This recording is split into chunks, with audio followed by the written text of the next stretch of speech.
Friends, welcome to Shanvi trick. ఈరోజు సిరులను, సౌఖ్యాలను, సౌభాగ్యాన్ని, సుఖ సంతోషాలను ప్రసాదించే దేవతగా కొలిచే కొల్హాపూర్ మహాలక్ష్మి అమ్మవారిని దర్శిద్దాం పదండి. ఈ లక్ష్మీదేవి ఆలయము సతీదేవి నేత్రాలు పడిన ప్రదేశం కావటం వలన అష్టశక్తి పీఠాలలో 7వ శక్తి పీఠంగా పూజింపబడుతుంది. మహారాష్ట్రలో కొల్హాపూర్ అమ్మవారిని అంబాబాయిగా పిలుచుకుంటారు. కొల్హ అంటే లోయ, పూర్ అంటే పట్టణము. లోయ ప్రాంతంలో ఉన్న పట్టణం కాబట్టి కొల్హాపూర్ అని పేరు ఏర్పడినట్లు స్థానికులు చెబుతున్నారు. అమ్మవారి విగ్రహాన్ని నల్లరాతితో తయారు చేశారు. ఈ విగ్రహము 3 అడుగుల ఎత్తుతూ ఉంటుంది. అమ్మవారు 4 హస్తాలను కలిగి ఉంటుంది.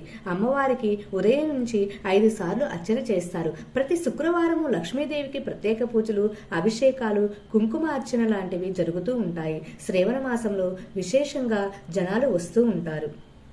అమ్మవారి ఆలయము ప్రాచీన సనాతన భారతీయ నిర్మాణ శైలిలో ఈ ఆలయం నిర్మించడం జరిగింది. ప్రతిరోజు సూర్యకిరణాలు అమ్మవారిని తాకే విధంగా ఈ ఆలయాన్ని నిర్మించారు. ఒక ప్రత్యేకమైనటువంటిది గర్భగుడి గోడ మీద శ్రీ యంత్రం కనిపిస్తుంది.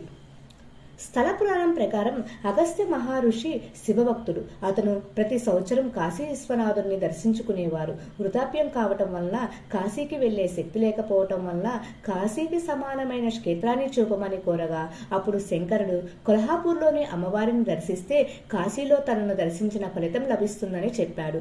శివుడు కూడా విశ్వేశ్వర మహాదేవ పేరుతో ఇక్కడే కొలువై ఉంటారన్నారు. ప్రళయకాలంలో శివుడు కాశీ పట్టణాన్ని తన త్రిశూలంతో ఎత్తి పట్టుకున్నాడు.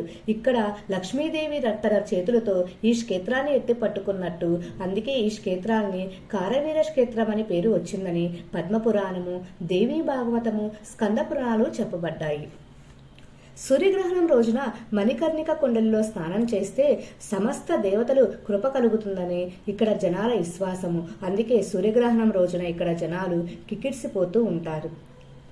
హైదరాబాద్ నుంచి 540 కిలోమీటర్ల దూరంలో కొల్హాపూర్కి బస్సు, రైలు రవాణా సౌకర్యాలు ఉన్నాయి. కొల్హాపూరు పెద్ద ఊరు. భోజన వసతి సౌకర్యాలు కూడా ఉన్నాయి. ఎలాంటి ఇబ్బందులు లేవు.